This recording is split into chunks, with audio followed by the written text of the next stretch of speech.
Alright guys, masih lagi di drill yang seterusnya berkenaan dengan impact lagi guys. Sebab tu impact ni sangat penting.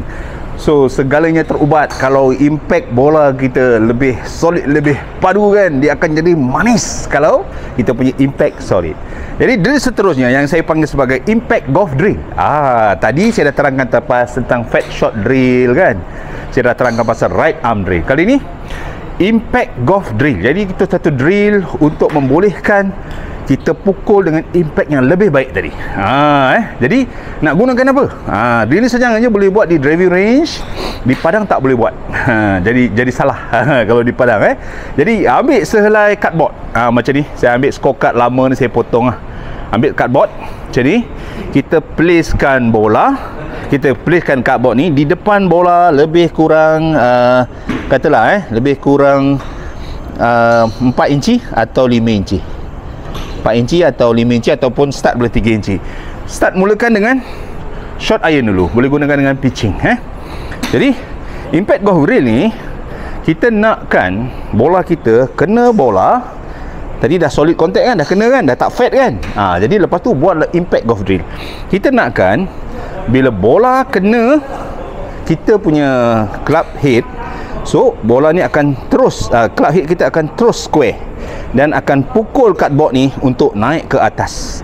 Pukul cardboard yang kecil itu untuk naik ke atas. Jadi impact golf drill fungsi dia adalah untuk membolehkan club kita sentiasa square bila kena bola dan menghasilkan divot antara bola dan juga antara kad. Jadi divot tu berlaku actually lepas bola dan menghala ke kad.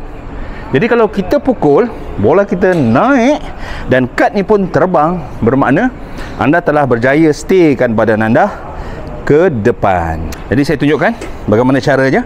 Letak bola seperti biasa. Ini adalah pukulan pitching.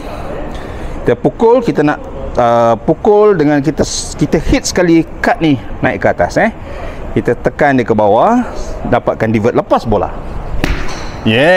Bola terbang. Kad saya terbang ke bawah tu. Jadi itulah dia guys, cara untuk mendapatkan impact drill. Cari cardboard, cari benda-benda yang kalau boleh T pun boleh, tapi T kan terbang, T kau. Saya pakai kertas. Jadi senang sikit, tak adalah hilang T kan. Kalau pakai T tu memang cantik lah. T akan terbang. Macam tu kan. Jadi kita boleh kutip lah. Jadi itulah dia guys, untuk dapatkan impact yang lebih baik, make sure pukulan anda kena bola dulu, swing through, hasilkan divot, lepas tu baru you tarik ke atas.